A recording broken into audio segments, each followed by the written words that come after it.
আজকে আমি দেখাবো আপনারা জীবন টেলিকমে কিভাবে বিকাশ মার্চেন্ট থেকে পেমেন্ট করে ব্যালেন্স অ্যাড করতে পারবেন। সর্বপ্রথমে আপনারা জীবন টেলিকম অ্যাপসের মধ্যে প্রবেশ করবেন।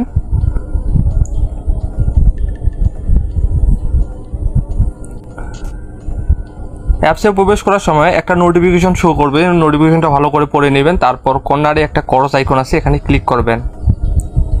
এবং আপনারা অনেকেই নতুন অ্যাকাউন্ট করছেন, ব্যালেন্স অ্যাড করছেন এবং ব্যালেন্সটা কীভাবে চেক করবেন এটা জানেন না। অবশ্যই এই যে চোখ আইকনটাতে আপনারা ক্লিক করে ব্যালেন্সটা দেখতে পাবেন। এখানে জীবন টেলিকমে ম্যান ব্যালেন্স থেকে সব কিছু করা যায়, যেমন ড্রাইভ কিনা যায়, রিচার্জ করা যায় এবং পল্লী বিদ্যুৎ বিল দেওয়া যায়।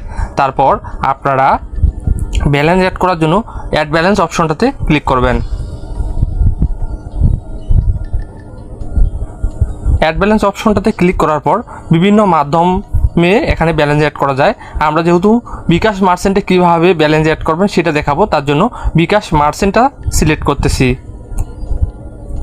তারপরে এখানে 50 টাকা দেওয়া আছে, এটা অনেকেই বুঝেন না। যেমন এটা 50-এর অর্থটা কি, 50 মানে হচ্ছে সর্বনিম্ন 50 টাকা এখানে ব্যালেন্স অ্যাড করতে পারবেন, তার জন্য এখানে ওই 50 লেখাটা থাকে। তো আপনারা এখানে 50-এর উপরে যে অ্যামাউন্টগুলো এবং 50 হোক না কেন, এখানে যদি আপনারা ব্যালেন্স অ্যাড করেন এখানে আপনারা নিজেরাই টাইপ করে ব্যালেন্স অ্যাড করবেন। তো আমি এখানে 500 টাকা দেখাচ্ছি। তারপর নেক্সটে ক্লিক করবেন।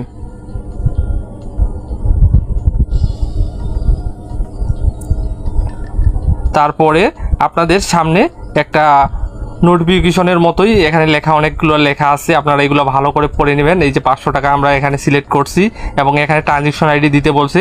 আমরা যখন বিকাশ মার্চেন্টে পেমেন্ট করব তখন একটা ট্রানজ্যাকশন আইডি দিবে, আর বিকাশ মার্চেন্টে হয়তো আপনারা সবাই পেমেন্ট করতে পারেন। তারপরও আমি হয়তো আপনাদের পরবর্তী একটা ভিডিওতে দেখাবো যে বিকাশ মার্চেন্টে কিভাবে পেমেন্ট করতে হয়।